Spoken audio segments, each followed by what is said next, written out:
Queremos saudar a todos nossos amados irmãos que têm acompanhado os ensinos dos estudos bíblicos da Escola Dominical. A você que também tem acompanhado todas as lições desse segundo trimestre de 2021 e, em especial, nossos apóstolos Oriel de Jesus e Jussara de Jesus. Dando continuidade às 5 lições do ministério de pastor, evangelista, presbíteros, profetas e mestres, hoje nós estaremos fechando os 5 ministérios do ensino ministerial. Olhe para a minha mão. Apóstolos, profetas, evangelistas, pastores e mestres. Hoje estaremos com a última. O ministério de mestre e doutor. Ensinador. O nosso texto para desenvolver o estudo está em Mateus 7, 28, 29, Atos 13, 1, Romanos 12, 6 e 7, Tiago 3, 1. Começando. Mateus. E aconteceu que, concluindo Jesus este discurso, a multidão se admirou de sua doutrina, porque os ensinava com autoridade e não como os escribas. Atos 13, 1. Na igreja que estava em Antioquia, havia alguns profetas e doutores, a saber, Barnabé e Simão, chamado Níger, e Lúcio Cireneu, Manaém, que fora criado por Herodes, o tetrarca, e Saulo. Romanos 12, 6. De modo que, tendo diferentes dons, segundo a graça que nos é dada, se é profecia, seja ela segundo a medida da fé. Se é ministério, seja ministrar. Se é ensinar, haja dedicação ao ensino. E finalmente, Tiago 3. Meus irmãos, muitos de vós não sejam mestres, sabendo que receberemos mais duro juízo. Aqui é uma advertência para aqueles que querem se fazer de mestre, mas quando na realidade não tem o chamado do dom ministerial. O texto áureo está em Romanos 12, 6 e 7, que diz tão somente assim: de modo que, tendo diferentes dons, segundo a graça que nos é dada, se ensinar, haja dedicação. Eu subi essa palavra, dedicação ao ensino. E, finalmente, a verdade prática. Os vocacionados, isso é chamado por Deus, escolhido por Jesus, para o ministério do ensino, são por ele chamados para edificar a igreja de Cristo. Esta pois, a finalidade do ensino para a igreja. E Jesus é o protótipo do ensino. A palavra de Deus diz que quando Jesus veio se batizar, para então, com 30 anos, para então começar o seu ministério terreno, diz que após ele ser batizado, foi levado pelo Espírito ao deserto, e lá Jesus teve que enfrentar o diabo com a palavra. Agora imagine só, o diabo quis enveredar Jesus usando a palavra para que Jesus caísse em alguma cilada ou armadilha. Tão certo como ele fez com Eva, achando ele que seria bem sucedido com Jesus. Mas Jesus realmente o derrotou pela palavra. Simplesmente diz assim, está escrito, está escrito, está escrito. Foram 3 tentações e Jesus rebateu todas elas como está escrito. Então nós vemos que o ministério de Jesus começou no deserto, na tentação. Mas em seguida ele desceu para a Galiléia e diz que desde então, Mateus 4, 23, diz assim, desde então começou Jesus a ensinar, pregar e a curar todos os tipos de enfermidade e doença entre o povo. Então nós vemos que Jesus iniciou seu ministério terreno com a palavra, ensinando a palavra. Sim, pregava, sim, curava, fazia tudo que é maravilha, mas era o ensino da palavra que ele iniciava. No final do seu ministério, Jesus, antes de ser assunto aos céus, deu mandamento a quem? Aos apóstolos. Ele havia separado e escolhido com a missão específica de ensinar a eles, para que eles, com o ensino recebido de Jesus, pudessem transmitir para a igreja que Jesus iria fundar através deles no dia de Pentecostes. Quando Jesus termina o seu ministério, 3 anos e meio depois, no Monte das Oliveiras, quando ele foi, antes de ele ser assunto ao céu, ele deu mandamento aos seus apóstolos, com quem passou 3 anos e meio ensinando as Escrituras, a palavra de Deus. Para quê? Para que eles aplicassem todo o ensino na igreja que seria inaugurada por Jesus, que ele disse, eu edificaria a minha igreja.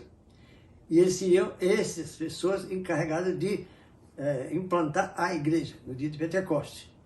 Então, o ensino que Jesus ensinou é com um propósito divino muito importante. Ao terminar o seu ministério, ele deu o que está escrito em Mateus 28, 19. Ide e ensinai, fazei discípulos de todas as nações.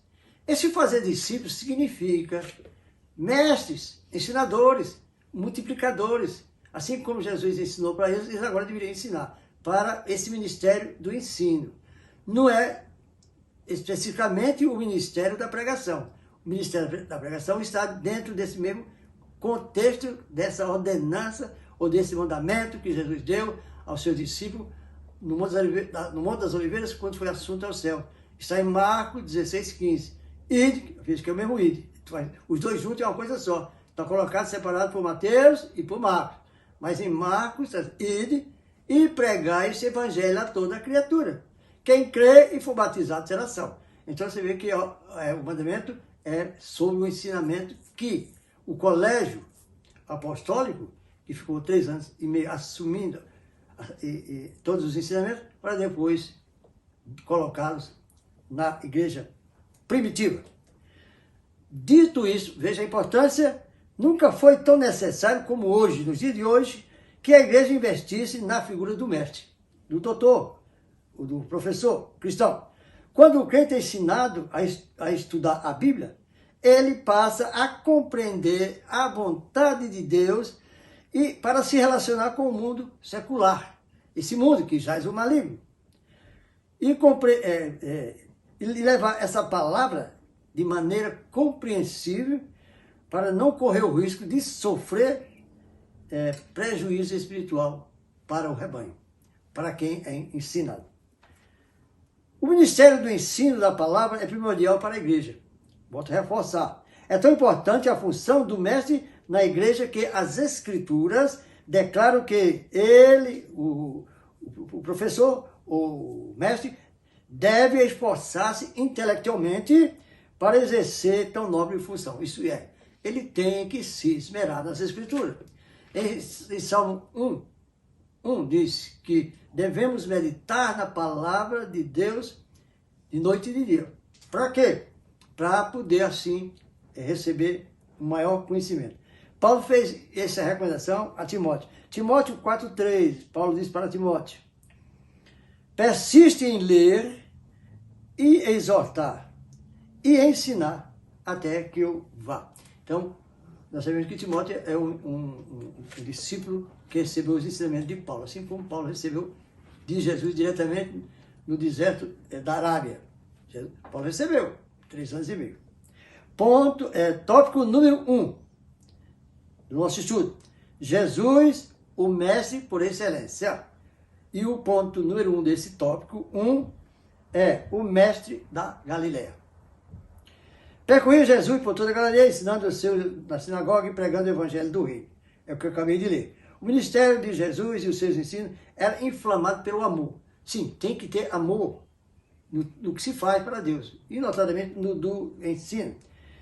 Diferente dos escribas que no tempo que Jesus veio, enfrentou aqueles escribas que eram os detentores da palavra de Deus para ensinar. E Jesus teve muita dificuldade. Mas Jesus ensinava como quem tinha autoridade. Isso foi o que eu leio do texto, referência para o nosso estudo. Mateus 7, 28 diz: e aconteceu que concluía Jesus este discurso e a multidão se admirou da sua doutrina. O 29 diz: porque os ensinava com autoridade e não como os escribas. Jesus, por conseguinte, teve dificuldade com os fariseus, porque ele veio trazer uma doutrina que contrariava o que os fariseus ensinavam. E assim, Jesus angariava a simpatia de todos. Era impossível ouvi-lo e ficar indiferente. Jesus transtornava a consciência dos acomodados e aquietava o coração dos perturbados. E essa é a maravilha da doutrina correta que Jesus trazia. Mas houve um príncipe dos judeus que veio ao encontro de Jesus, Nicodemos, e ele era mestre dos judaizantes.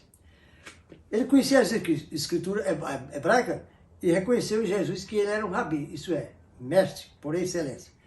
Jesus é chamado mestre cerca de 45 vezes ao longo do Novo Testamento. Ponto número 3 do tópico número 1. O mestre da humildade. Jesus, além de ser mestre em ensinar, era humilde, mas muito humilde mesmo. No momento em que Jesus estava para finalizar o seu ministério, na Santa Ceia, ele levantou-se, tirou as suas vestes, cingiu-se com uma toalha, tomou uma bacia com água e lavou os pés dos discípulos. Então, o mestre tem que ser humilde, para poder querer ensinar e o povo possa ver nele a simplicidade e a humildade como via em Jesus. Em João 13, 4, 5 diz: Jesus levantou-se da ceia, tirou suas vestes, tomando uma toalha, cingiu-se e depois pôs água numa bacia e começou a lavar os pés dos discípulos e a enxugar com a toalha. O Rei, o Senhor, um Deus, Emmanuel, conosco, chegar a essa situação. Por que isso é importante? Porque tem pessoas que parece que se estribam por ter um conhecimento profundo, por ter estudado bastante, ou até ter vários cursos teológicos, e se estriba como se fosse alguém importante. Não, o importante é a doutrina, não a pessoa. Jesus era um mestre e deu exemplo aos discípulos. O Emmanuel, Deus conosco, encurvou-se diante dos homens. Isso realmente é uma lição muito grande para nós que temos esse ministério do ensino. O ensino de Jesus não era um mero discurso, não. Era feito pelo Espírito de vida. Vamos ver isso em João 6,63, que diz assim: o Espírito é o que vivifica e a carne para nada aproveita. As palavras que eu vos disse são Espírito e vida. Aí está a razão e o porquê dos ensinos de Jesus terem efeito imediato, porque era pelo Espírito de Deus, pela palavra que ele ensinava. Vós me chamais de mestre, mesmo dizeis bem, porque eu sou. Ora, se eu, Senhor e mestre, vos lavei os pés, vós deveis também lavar os pés uns dos outros, porque eu vos dei o exemplo para que, como eu fiz, façais vós também. Isso está em João 13, do 13 ao 15. Tópico número 2 do nosso ensino. O ensino das Escrituras na igreja do primeiro século, ou seja, na igreja primitiva. O ponto número 1 desse tópico 2 diz: uma ordem de Jesus. Antes de ascender aos céus, aquilo que eu já disse antes, Jesus determinou a seus discípulos que ensinasse, eu já falei isso, a todas as nações, mas estou acrescentando aqui, e aguardar todas as coisas. Que aguardar? Tudo o que está escrito é para o nosso conhecimento e para que nós possamos crescer, para que nós possamos edificar a nossa vida espiritual. Vemos entre os quais, dos 120 discípulos, no dia da inauguração da igreja, de que muitos foram escolhidos por Jesus com o ministério de ensinador. Efésios 4:11 disse: e ele mesmo escolheu uns para apóstolos, outros para profetas, outros para evangelistas, outros para pastores e outros para mestres. No dia de Pentecostes, entre os 120 estavam os 11 apóstolos. Jesus deu, entre os 120, o dom do ministério do ensino, para que a igreja começasse a iniciar na face da terra. Jesus, através do Espírito Santo, dotou alguns de seus servos com o dom ministerial de mestre ou doutor. Efésios 4:11, aquilo que eu falei agora há pouco, são os 5 ministérios que nós conhecemos. Esse dom é uma capacitação sobrenatural de Deus, dada pelo Espírito Santo, mas requer que o obreiro se dedique exaustivamente ao estudo da palavra de Deus, para que assim ele absorva a palavra e a palavra de Deus venha a fluir em sua boca à medida que ele vai ter necessidade de ensinar as doutrinas de Jesus que ele deixou. Não descuidar da nossa formação intelectual. A nossa formação intelectual, você tem que ler bons livros, livros que venham contribuir com ensinos sobre a geografia, sobre os costumes, sobre outros ensinadores que possam editar livros didáticos, e assim você vai acrescentando o seu cabedal de ensino através, primeiramente, da palavra de Deus, e depois com ensino de outros doutores que editaram livros que venham contribuir. Não é um livro simplesmente, como tem por aí, livros e mais livros, que vem trazer só uma narrativa. Isso talvez não seja tão aconselhável assim. Em Atos 2,42 diz: e perseveravam na doutrina dos apóstolos, e na comunhão, e no partir do pão, e nas orações. Isso é uma forma da gente se envolver completamente, né? A doutrina dos apóstolos, aqui referida, trata-se do conjunto, presta atenção, trata-se do conjunto de ensinos que Cristo ministrou durante o seu ministério de 3 anos. Esses 3 anos e meio, Cristo estava ensinando a doutrina, que ele mais tarde iria reverter em livros. O apóstolo Paulo escreveu 13 livros, Pedro escreveu, João escreveu, né? E assim a igreja tivesse conhecimento da palavra, das doutrinas. E o colégio apostólico realmente foi o fundamental para que assim a vontade de Deus em Jesus Cristo de estabelecer a igreja pudesse ser perpetuada pelos ensinos das doutrinas bíblicas. Atos 52 diz: e todos os dias no templo e nas casas não cessavam de ensinar e de anunciar a Jesus Cristo. Qual é a função do ensino? Ensinar aquilo que Jesus transmitiu dos seus ensinamentos. São os mesmos ensinamentos que Jesus ensinou para eles, o colégio apostólico, são os mesmos ensinamentos que nós vamos transmitir para a igreja dos dias de hoje. Paulo, em Éfeso, mostrou-se como um verdadeiro mestre que ensinava publicamente pelas casas, testificando tanto aos judeus como aos gregos que se convertiam para receber a fé pela palavra em Jesus Cristo.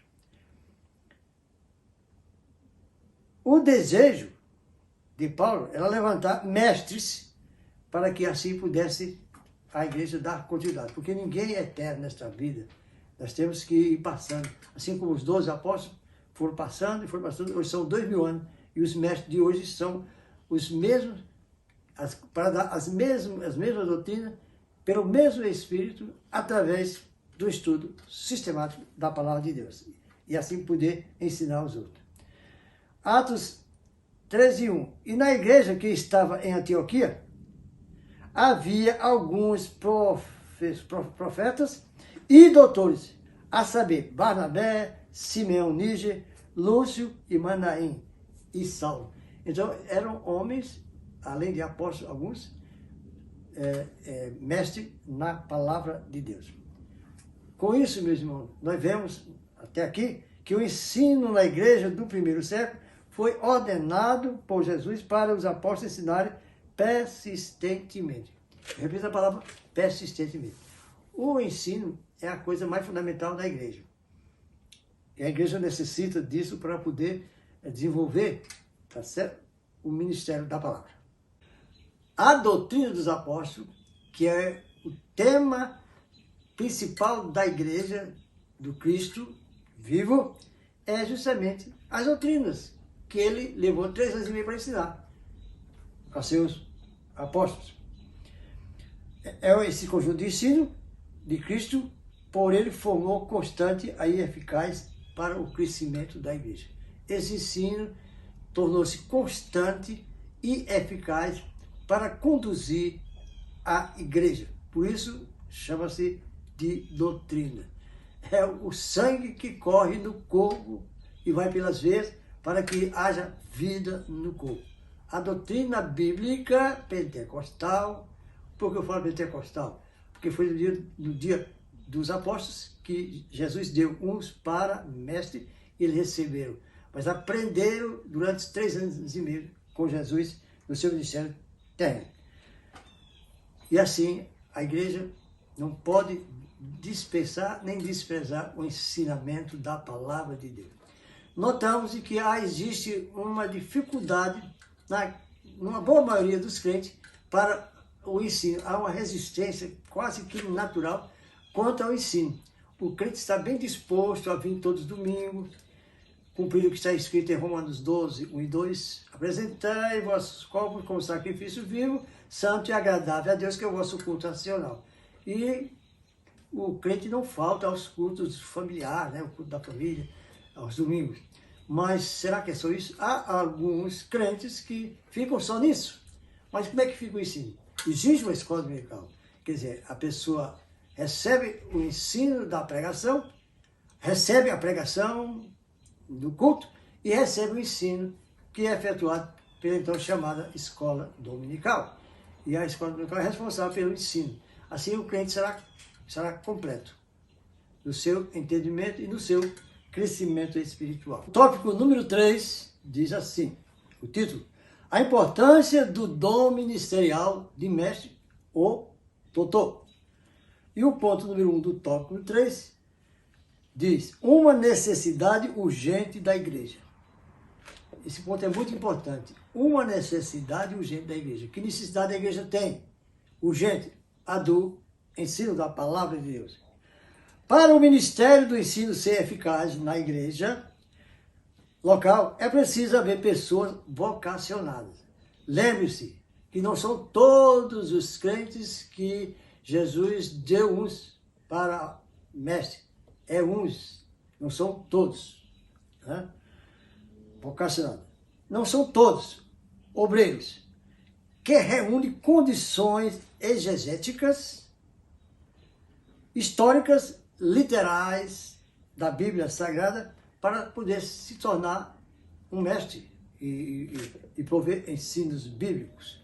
Porque a igreja precisa do ensino bíblico, por isso que existe, além da escola dominical, existe a escola bíblica de obreiro, existe o ensino da palavra de Deus, culto de ensino da palavra de Deus, existe seminários, existe cursos e por aí vai. Então a pessoa tem que, à medida que vão surgindo as oportunidades de aprendizados, para que ele possa aprender, ele tem que ingressar para assim aperfeiçoar o seu conhecimento bíblico. Em 1 Coríntios 12, 29, o que eu quero ler aqui, é muito importante o que nós vamos ver aqui, 12, 29. Eu tenho marcado esse texto. 12, 29 diz assim: porventura, são todos apóstolos? Não. São todos profetas? Também não. São todos doutores? Não. Então, quer dizer, Deus não deu esses 5 dons ministeriais, eu já citei quais são os 5, você já deve ter aprendido, para toda a igreja. Porque esse corpo de ministros, Jesus chamou para conduzir a igreja. Na realidade, os crentes são orientados por Deus, através do Espírito Santo, de sua palavra, mas canalizados por os que receberam esses 5 ministérios. E a igreja é assim. Na igreja você encontra para pastores? Tem. Não tem evangelista? Tem. Tem professores, mestres? Tem.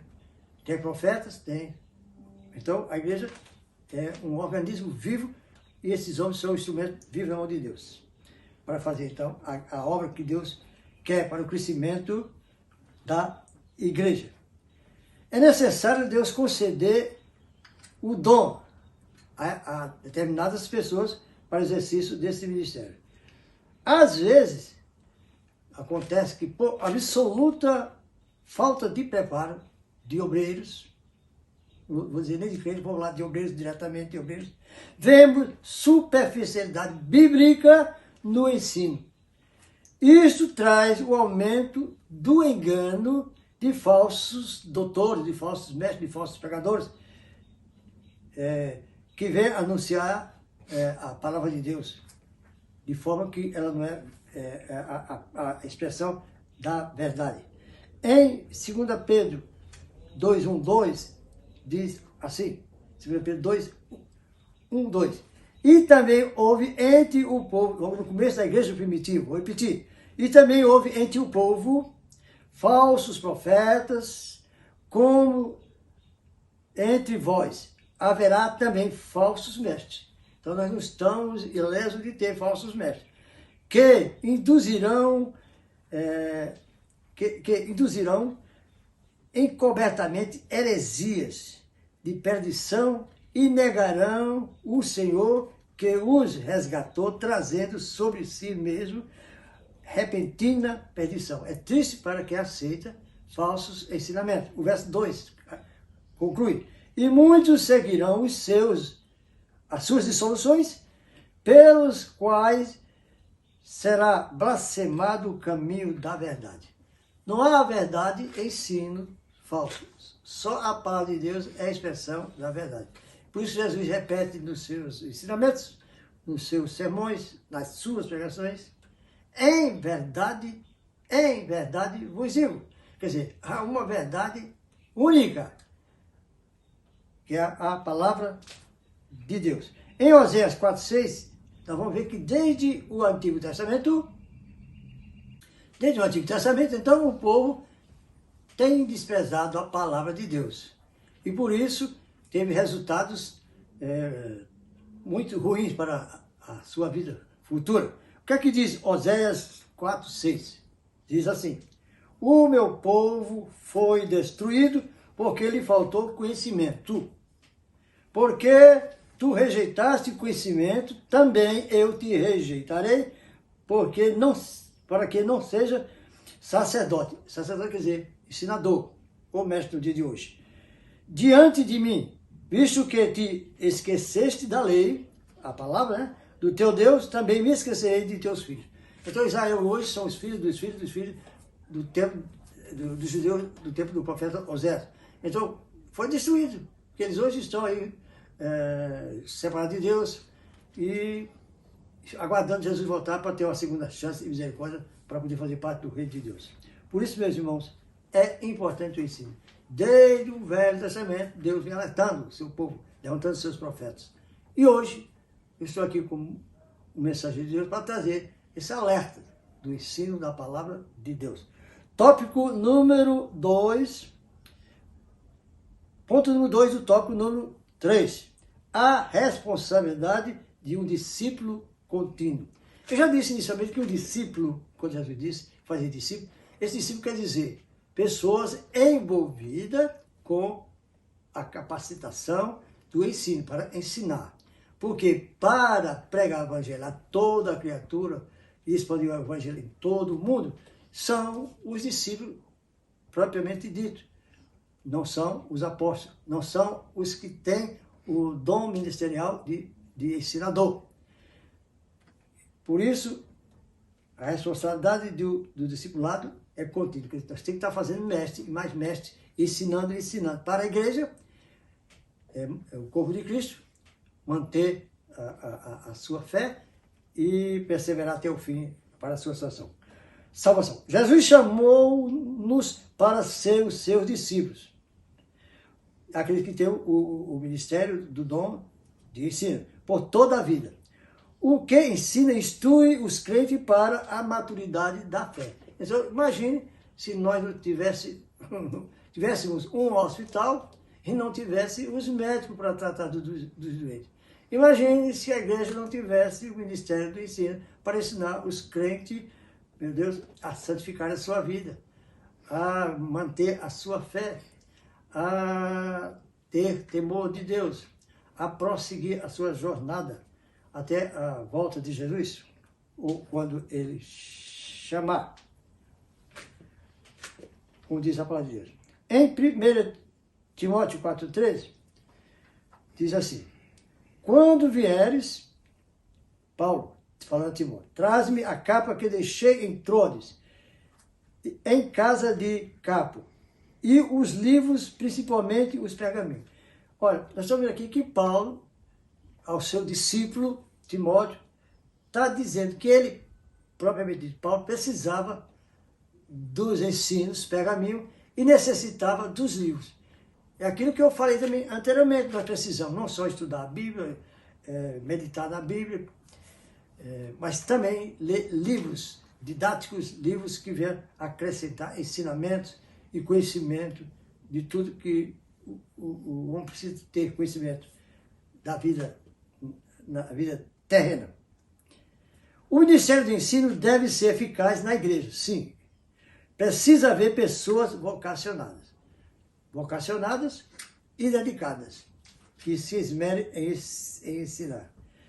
É um viver permanentemente e contínuo nesse discipulado, quanto para ensinar, quanto para viver a sua vida como um servo de Deus. Ponto número 3, do tópico número 3. Requisitos necessários a um mestre. Existem requisitos? Sim. Não é mestre por acaso. Esse ministério tem exigência. Eu vou começar aqui. Alguns requisitos importantes para a igreja: conhecer pessoas com o dom de ministério e mestre em nossa época. Alguns requisitos para você conhecer realmente. Não é qualquer um que se intitula mestre e vai querer ensinar a palavra de Deus. Primeiro, não haver, para esse mestre, ele precisa não haver dúvida quanto à própria experiência salvífica. Isso quer dizer ter plena convicção da sua salvação, para poder você ensinar o que vive. A pessoa tem que ensinar o que vive. Ninguém pode ensinar aquilo que não vive. Porque vai ser um aluno, ver um ensinador ensinando coisas que ele conhece, que não é o seu estilo de vida. Principalmente da sua salvação pessoal. Isso é a coisa mais importante para um ensinador cristão. Segundo, zelar pela vocação do ministério do ensino da palavra de Deus, que Deus o separou. Não é fazer de qualquer jeito, de qualquer maneira, não. Isso requer dedicação. Terceiro, o hábito de ler. Hábito de ler, isso é importante. Muita gente tem até mais uma, duas, três, quatro Bíblias, mas não lê nenhuma. Só pega a Bíblia para ir para a igreja. Ou só pega a Bíblia quando ele vai ter que fazer uma pregação. Só pega a Bíblia quando ele vai para um local que exija a presença da Bíblia. Mas ele tem que se dedicar, interessar, estudar tanto a Bíblia, como já disse antes, e livros que venham contribuir didaticamente para o desenvolver do ministério do ensino. O ato da leitura era levado a sério no ministério do apóstolo Paulo, mas isso era levado a sério. 1 Timóteo 4,13. E ele recomenda também aos outros. O que é que ele diz aqui? Além do dele. 2 Timóteo 2,15. Procura apresentar-te a Deus, aprovado como obreiro que não tem de que se envergonhar. Conhece a palavra? Que maneja bem a palavra da verdade. Mas evite os falatórios profanos, porque produzirão maior impiedade. Porque a palavra de Deus é que faz a manutenção do ensino de quem quer se dedicar ao ensino de mestre da palavra. O hábito de ler, principalmente no Brasil, não é muito chegado dos brasileiros. O brasileiro parece que não tem muita vontade de estudar principalmente a palavra de Deus. A Bíblia diz que para uns a palavra de Deus é como se tivesse comichão, tá certo? Nos seus ouvidos. Por isso que a gente não vê muita procura de pessoas para a escola, para o ensino. Como já disse, tanto da escola, como do culto de ensino da palavra, como da escola bíblica, como dos cursos, como de fazer seminário, etc. e tal. Isso é importante. Tem que ter esse desejo. E outra, não pode parar. Você nunca vai estacionar. Não, eu já sei demais, não preciso mais aprender nada. Tem que continuar fazendo isso. E eu quero concluir a minha mensagem dizendo muito salientemente: os mestres são essenciais ao propósito de Deus. Repito, os mestres são essenciais ao propósito de Deus para a igreja. A igreja que rejeita ou se descuida do ensino dos mestres e teólogos consagrados e fiéis à revelação bíblica não está se preocupando pela autenticidade e qualidade da mensagem bíblica. Porque a qualidade da mensagem bíblica tem que ter o crivo da palavra do ensino. A igreja onde os mestres e teólogos estão calados não terá firmeza na verdade. Porque Pilatos perguntou a Jesus, quando estava julgando, o que é a verdade? Estava diante dela. E para nós, o que é a verdade? Estamos diante dela. A palavra. Esta palavra é que nos faz viver a vida pia, a vida santa, a vida pura, a vida do conhecimento de Deus. Jesus disse, Mateus 22, 29, errais por não conhecer as Escrituras e nem o poder de Deus. Veja que o poder de Deus está em segundo lugar. O que muitos crentes hoje fazem? Procura primeiro o conhecimento, primeiro o poder de Deus. Mas o conhecimento da palavra, se ficasse pelo menos segundo, mas não fica. Às vezes fica até esquecido. Por isso, meus irmãos, vamos prosseguir querendo conhecer mais de Jesus até a alva, aquele dia em que Ele virá nos buscar. Eu quero agora orar por todos quantos estiveram.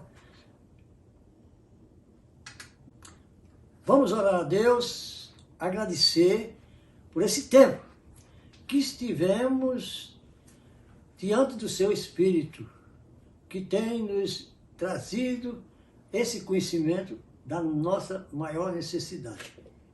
Conhecer a Deus, estudar a palavra e perseverar na sã doutrina que Jesus deu aos apóstolos e os apóstolos trouxe através dos livros da Bíblia à igreja, e que a igreja se interesse por essas doutrinas, para assim viver a vontade de Deus.